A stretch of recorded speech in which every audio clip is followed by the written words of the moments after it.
First of all, thank you for having me. It's a great pleasure to be here. And what it means for me, it's a huge project.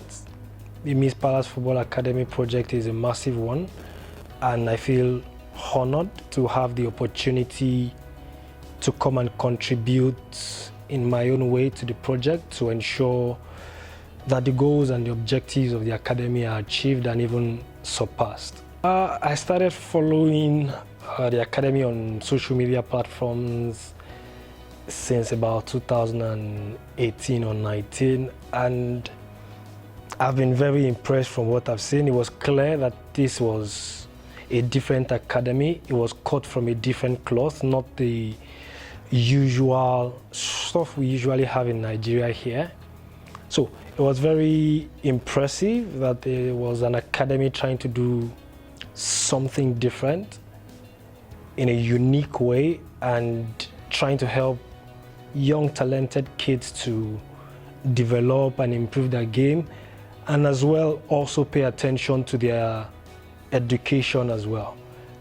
So far so good. My impression has been, how will I put it?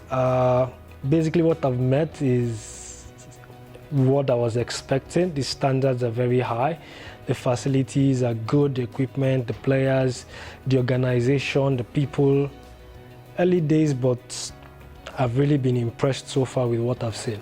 That's a very elaborate question.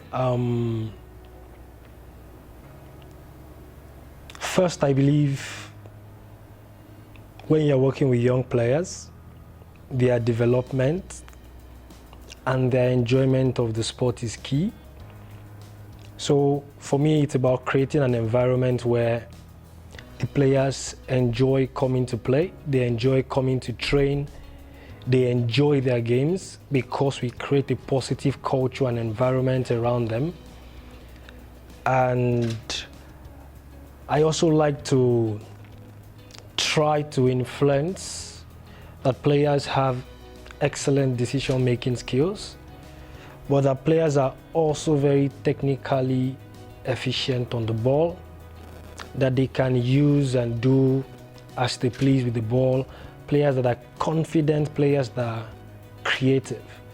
And for me, that's now the real work to do with the coaches and the players.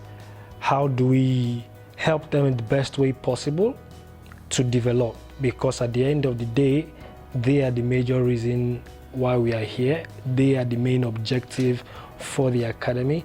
So their development is topmost on the list of our objectives. Really huge task, and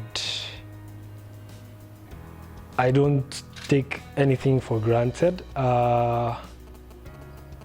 because, as you said, there's a lot of issues.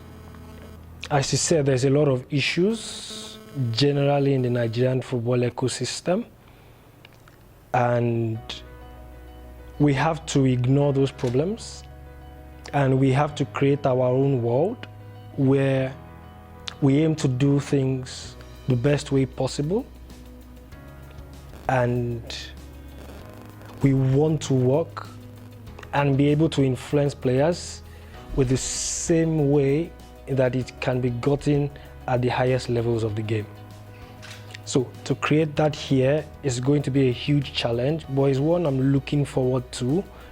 And to be honest, maybe it's easier because there's already great work being done already in the academy. So I would just be looking for how I can contribute to helping make the next step to move on to the next level. First and foremost, they are incredible players, and those to the coaches that have scouted and have been working with them so far, because the players look in really good shape. I was very impressed with the quality that they showed yesterday in training. But at the same time, we want to set very high standards. If we are looking to get them to the best clubs in the world for their future, then we cannot just say, okay, because they are good, then we relent and then we are relaxed about everything. Our job is to challenge them still, and to extract the maximum potential and probably get them to levels that even they might be surprised that they can get to. We would like to see our players playing at the highest levels of the game, and we want players in the top teams, players that are competing for Ballon d'Ors, players that are competing for the best player in the African tournament, or in the African continent, sorry. That would be the long-term dream, to get players that would play eventually at the highest level of the game. Keep supporting us. We definitely need all the support we can get, and tell a friend about Mees Palace.